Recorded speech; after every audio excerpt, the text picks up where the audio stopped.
Mga guys, nakikita nyo yung chicken na ito? Hindi kami nakakakain ng fresh dito, puro frozen. So ibabalik natin yung isa sa freezer kasi dalawa lang naman ang pakakainin ko, pangatlo lang ako. So magluluto po tayo ngayon ng masbus. Mamaya pa po kasi fasting si Papa. Ayan, puro frozen lahat. Ayan, pati karne, pati isda, pati hipon, lahat frozen, walang hindi frozen. Pagka binibili nila fresh, syempre ilalagay mo pa sa freezer. Hindi katulad yan sa atin na pagka bili mo pwede mo nang iluto agad. Bababad muna natin siya sa tubig para ma-defrost kasi mamaya pa naman ako magluluto kasi fasting sila. Bye bye, mamaya na yan, maghuhugas pa ako. Ayan, gagayat na tayo, mag-uumpisa na tayo ngayong magluto kasi time check is 3:30 na ng hapon. Kakain sila ng mga 6:45 ganun. Ito lang po ang niluto ko kasi dalawa lang silang kakain. Ako naman, hindi naman ako mahilig. Ito itatago natin, ilalagay natin sa freezer. Lahat po ito, breast chicken po yan. Puro tinanggal-tanggal po yan, breast chicken. Kasi hindi sila mahilig sa breast. Pag niluto mo, ay, ayaw nila. Nasasayang lang. Kung pwede lang ibato sa Pilipinas, ibabato ko na. Ipapadala ko na. Yan o. Puro breast chicken po yan na tinanggal-tanggal ko. Umpisa na tayo magluto. Ayan. Hugasan natin mabuti. Hugasan natin ng suka para hindi maamoy. At ito po yung tubig na pinanlapit ko para panghugas ko ng manok. Kasi pag mainit yung tubig, ang panghuhugas mo lalansa. Kasi mainit na yung lumalabas dito. Kasi summer na.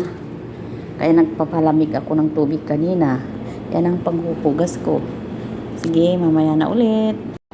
Ito na po yung ating masbus. Ilalagay na natin. Ito may kamatis, sibuyas. Pare-parehas lang ang style ng luto. Sabay-sabayhan po natin. Bawang, aspara,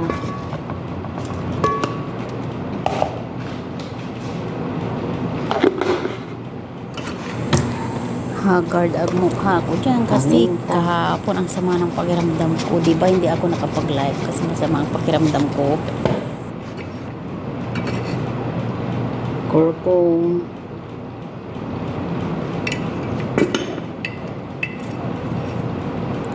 cumin,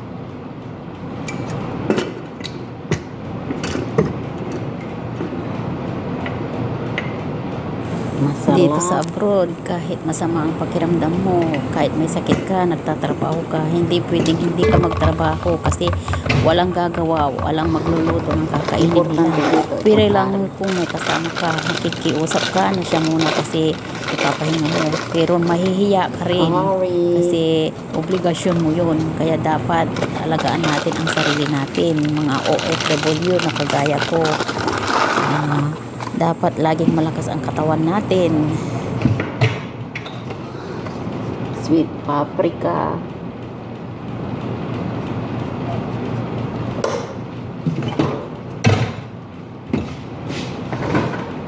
Ilalagay na po natin yung chicken.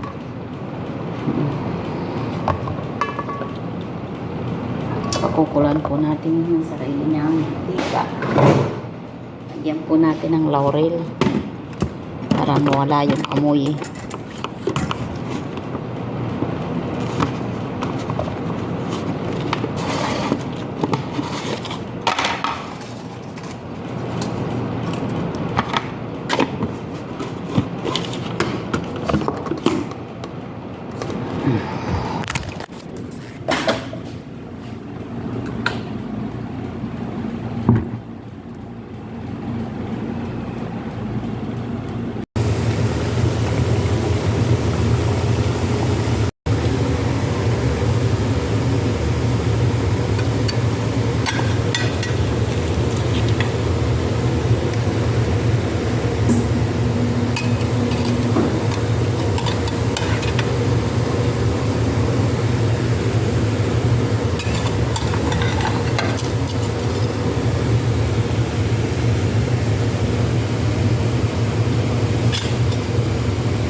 Kain tayo mga lods.